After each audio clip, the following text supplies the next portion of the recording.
Hey guys, my name is RyanCentral and welcome to HitScan. It's been a couple of weeks since we made a video. It's actually been since Breeze came out that we went over the patch notes and haven't done much since. We have the patch 2.09 here, we have some agent changes, and Nerfed the Viper, which I'm super excited about. New skins, a new game mode, and all that jazz, more information about what's coming in this patch. So yeah, it's going to be a pretty beefy video, so strap yourselves in and like and subscribe, all that jazz.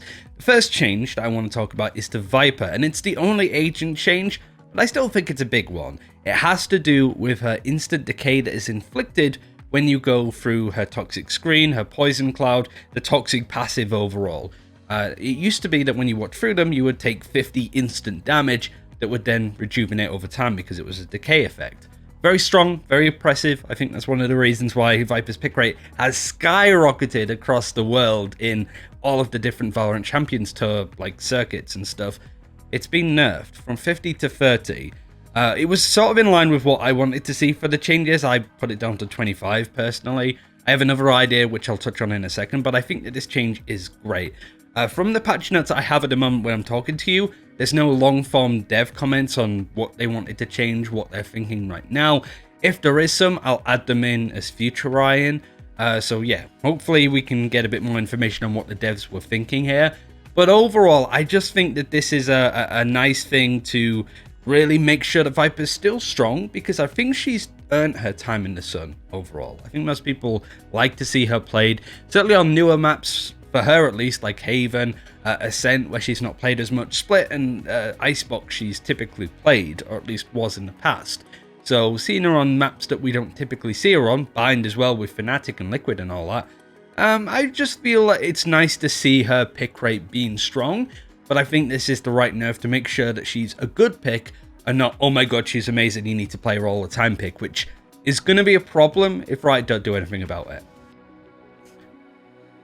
I would imagine that this would be the patch that Reykjavik Masters 2 is going to be played on. There's some big news when it comes to this channel and Masters 2 coming up soon, so I'll let you know that when I can talk about it. But overall, yeah, I think that I want to see Viper still played if this is the patch that's been put on. I don't think it's fair for the pros to practice a lot with Viper, get good at her, and then Riot come in and just nuke her and make her kind of poor again. So this means that she's not as good as she was before, but she's still going to be a choice pick when it comes to the first ever major, I suppose, in that retrospect, for Valorant in Iceland.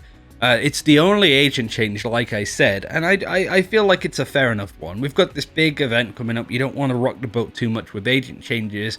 We're probably going to get a lot when it comes to after Masters 2, when it comes to maybe nerfing Astra, nerfing Viper a little bit, maybe buffing Euro again, who really knows. I'd be curious to see what you guys would want to see. But the other stuff in here is still important, but it's not to do with agents. In fact, a lot of stuff is quality of life, which from my perspective is there to make the game so much better and so much stronger. So we'll touch on that. There were a couple of things that they did for Breeze. I think they changed up a bit of the map layout in some areas, where they've blocked vision of the gaps above the mid wooden doors and A metal doors. I guess because Sage could boost up there, or Jet can obviously jump on top of one of the walls and see way too much information than she probably should have got. We saw something like that with double doors in Haven, where there's a little bit of a gap that you can one-way your way through, so it's probably something to do with that. And yeah, bug fixes, player collisions, people were sandwiching themselves with Sage walls there. Overall, I think that Breeze is actually coming to the game in a really good spot. There's no broken Omen teleports like there was with Icebox or Split. Breeze has come in at a good time, and I still like the decision that we have the new map and not a new agent, because Riot seem to be on top of things. Yeah, there was that weird bug where it was like very quiet in the game for some reason. That's been fixed, where it was -5 decibels for whatever reason. Like, I don't know how that happens when you add in a new map, but it's probably something to do with HRTF, I'd imagine. But the quality of life stuff, to touch on it real quick, there might be some other points to make with future Ryan. But these are great, because as a Valorant caster, this stuff was needed a long while ago. We'll breeze through these. Tactical timeouts for the tournament mode, custom games that I guess coaches can use. There's a bit more of a set out system where you can call 2 tactical timeouts to be called per game per team.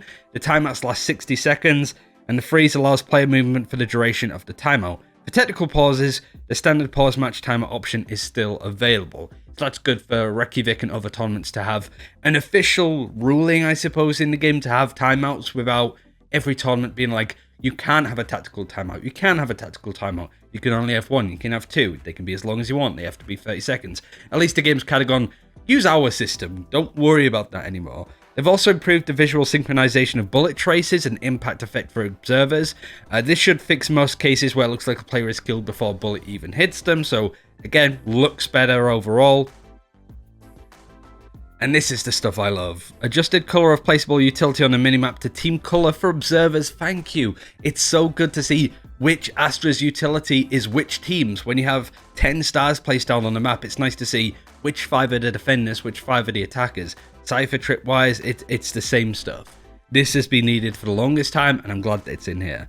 Color of names and player loadout HUDs to match team colors as well is going to be super impactful.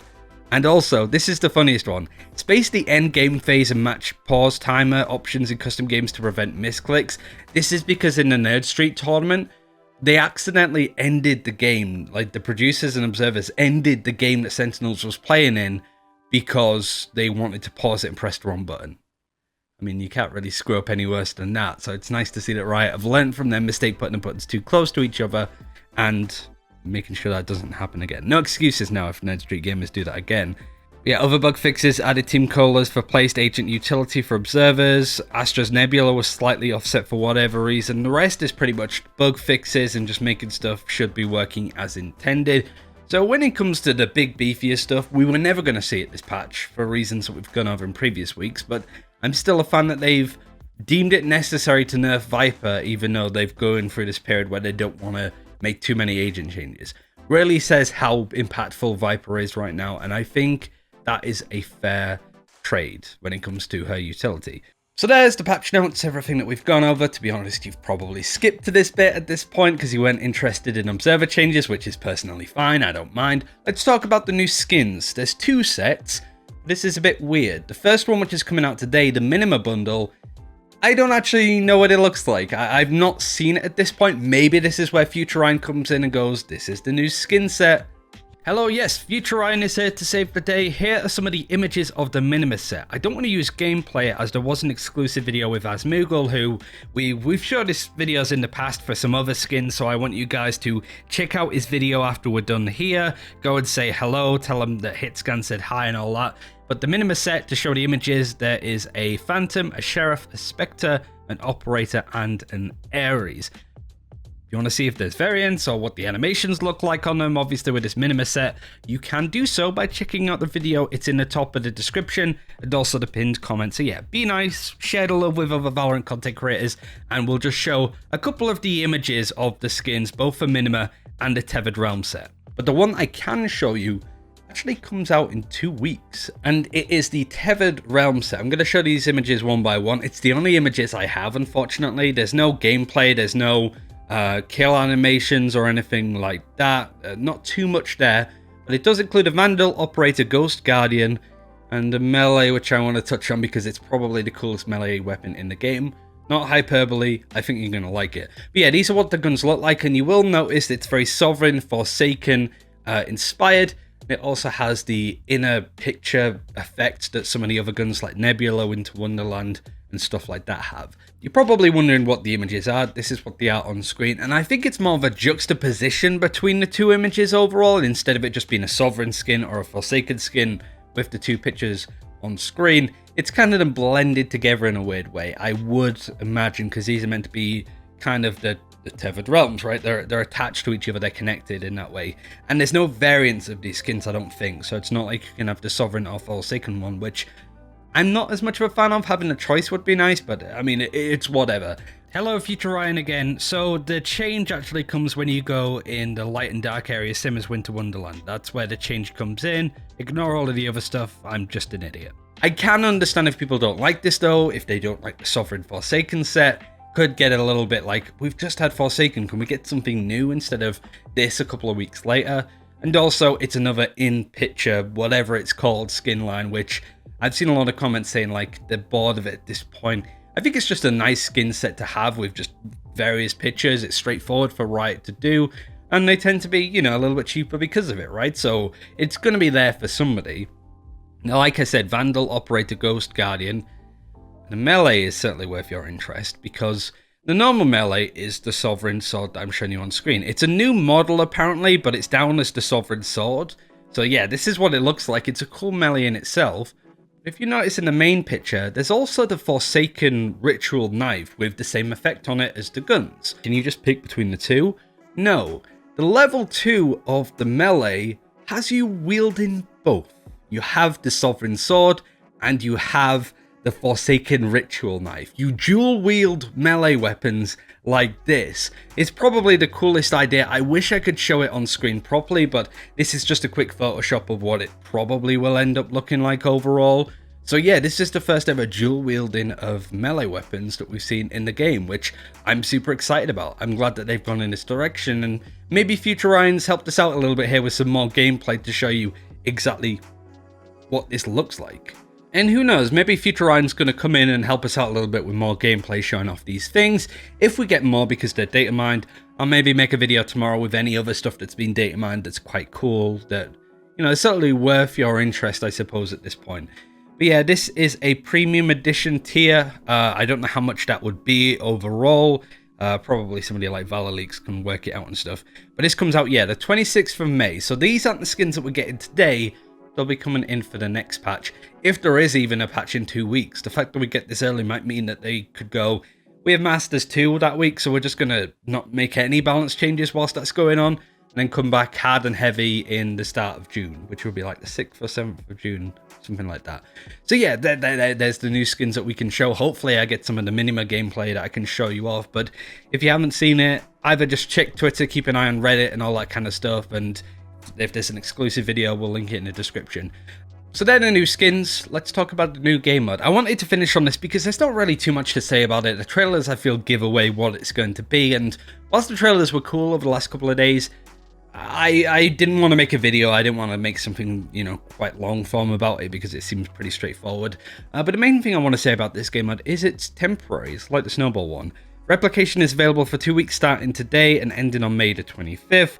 We'll then update you on our new game mode plan for Valorant. We're always evolving our game mode offerings depending on how you respond, so jump in and don't miss out. So yeah, this is just a for fun thing, and it basically comes down to best of 9 spike mode. You have 80-second rounds, 45-second pistol round, 30-second subsequent rounds. All players on the same team play as the same agent.